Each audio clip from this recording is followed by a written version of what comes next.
പുറത്തുനിന്ന് സലാമത്ത് റഹ്മത്ത് ഉണ്ടാകട്ടെ. ഇതെല്ലാം പള്ളിയിൽ നിന്ന് ദുആറുന്നിട്ട് ഇങ്ങോട്ട് ഇറങ്ങി വേണം, ഇങ്ങോട്ട് വേടാ, അവൻ്റെ പള്ളിക്ക് പിടിക്കും, എൻ്റെ പള്ളിക്ക് പിടിക്കുന്നു. ഉസ്താദിനെ വാളെടുത്ത് വെട്ടാൻ പോന്ന്, മെമ്പറിൽ നിന്ന് തെള്ളിയിടുന്നു.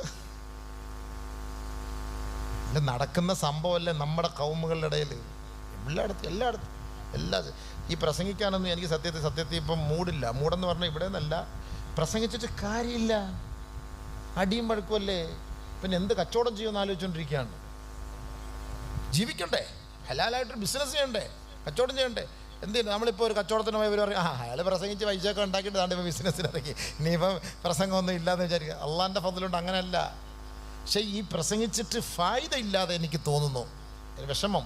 എല്ലാ പള്ളികളിലും മഹല്ലുകളിൽ പ്രശ്നങ്ങൾ, കോടതികളിലെ പ്രശ്നങ്ങളാണ്. ഞങ്ങളുടെ പള്ളിയിലും പ്രശ്നം, നമ്മുടെ മഹല്ലിലും പ്രശ്നം, ജോലി ചെയ്യുന്നിടത്തും പ്രശ്നം. ഇപ്പോൾ ഒരു പള്ളിക്കാരനെ അടുത്ത 1-ാം തീയതി അതിനെ വിളിച്ചിരിക്കുക, അടിയോടടി, എന്നെ ഉസ്താദേ പറ്റത്തുള്ളൂ എന്ന് പ്രസംഗിക്കാൻ. അറിയപ്പെട്ട പള്ളിയാണ്, നമ്മുടെ വലിയ വലിയ മത നേതാക്കന്മാർ നേതൃത്വം കൊടുക്കുന്ന പള്ളിയാണ്. അതിന് ഞങ്ങൾ സെലക്ട് ചെയ്തതിന് ഉസ്താദിനെ കൊണ്ടേ പറ്റുള്ളെന്ന് വിളിച്ചേക്കുക. 1-ാം തീയതി പ്രസംഗത്തിന് വിളിച്ചേക്കാണ് പള്ളിയിൽ. ഇത് പറയാനല്ലേ നമ്മളെ കൊണ്ട് പറ്റൂ ഹബീബേ, പറയാനല്ലേ പറ്റൂ. എന്തിനാ ഇതിനു വേണ്ടി ലക്ഷങ്ങൾ?